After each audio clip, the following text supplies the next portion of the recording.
this is Rico, and you're going to tell us all about this amazing keyboard behind you. Exactly. So this is an isomorphic keyboard, Right. and that means that it doesn't matter in which key you're playing in. So whether you play in C major or in G flat major or whatever, whenever you play a piece, you can play it in all the different, in one key you can play it in all keys, because the shapes, the scales are always the same. Right, If you okay. take a major scale, if it's a C major scale, or you put it to another key, it will always have the same fingering. Also the same for chords. Take a major chord, you can just move it anywhere else, it's still a major chord. And that's different from a classical piano, because in a classical piano, when you switch to a different key, you have to change your fingerings. So basically on a classical piano, you have to practice everything in 12 different keys. And I found it actually a bit frustrating coming from the guitar, where I was used to having a chord shape and just moving it up and down, to transpose it. And here you can do the same. So you can actually take a chord shape, for example like this.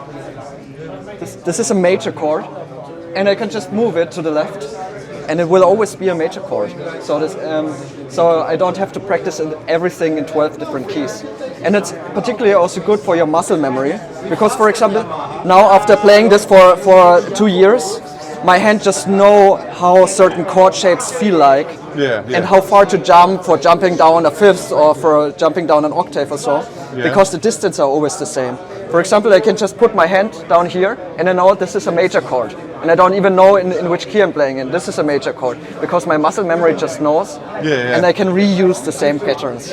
So how long have you, or how long has this been in development then?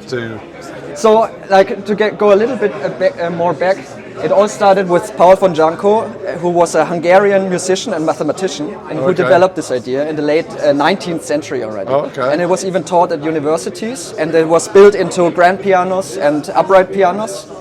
But then it basically, people forgot about it again. Also the piano scene is quite conservative, so it's not so easy to bring in something new.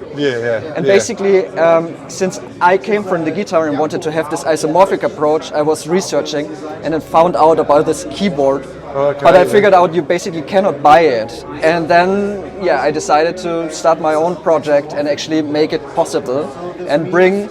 First of all, I wanted to play myself on a Janko piano, but then it appeared people got interested and so on. And then I also paired up, with my colleague who is currently not here, Peter Reinert, who is a piano maker who also actually built an acoustic Janko piano. And then I developed this kind of shape here, which is actually a do-it-yourself kit. So this is wooden keys with just a double-sided tape. You can just stick to the keys of any regular keyboard. So actually these are normal keyboards here, and you can just stick it on top, and then you transform a regular keyboard into an isomorphic one. And then all of a sudden, it doesn't matter anymore in which key you're playing in, because the shapes are all the same. And maybe some last words. These are 2 rows, and it would already give you all the different notes that you need. But here we have a 3rd and a 4th row, and the reason for that is just for the ergonomics of your hand, because the thumb is much shorter than the other fingers. So instead of like playing up here and having uncomfortable positions, you can put up your thumb down here to the 3rd or 4th row. So instead of playing a major chord like this, where my hand is twisted like this and uncomfortable, I can slide down my thumb down here, and then my hand has a natural curvature, and it feels very comfortable. And then, like I said, I can just play it anywhere. And whenever I learn some chord progressions, like for example in jazz, the typical 2-5-1 chord progression, when I played it on the guitar, practiced it once, and then I just moved it, and it was easy. On the classical piano, you have to put more time into it, because fingerings change. Here it's the same, you just learn it once, 2-5-1, and then just move it to the left and reuse exactly the same pattern. Well, I think that's amazing. It works on a normal keyboard. That's the idea, because people have actually tried to develop the Janko from scratch, building the whole mechanics, everything, but it's a lot of energy, a lot of money and so on, and then it's also expensive. People don't buy it because they don't know what it is, and it's so expensive. And we try to develop a very simple approach.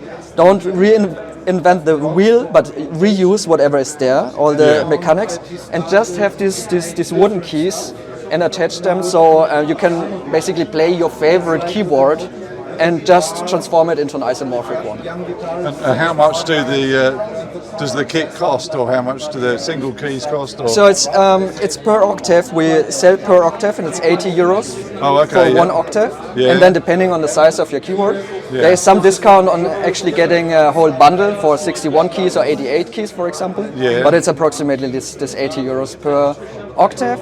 We also sell complete keyboards with the keys already attached. Yeah. But now we are more and more going into this do-it-yourself direction. That actually you can buy a kit and then actually do it yourself. Yeah. Fantastic. No, that's amazing. Well, thank you very much for talking to us. Thank you too. It's been most enlightening. Awesome. Thank you very much.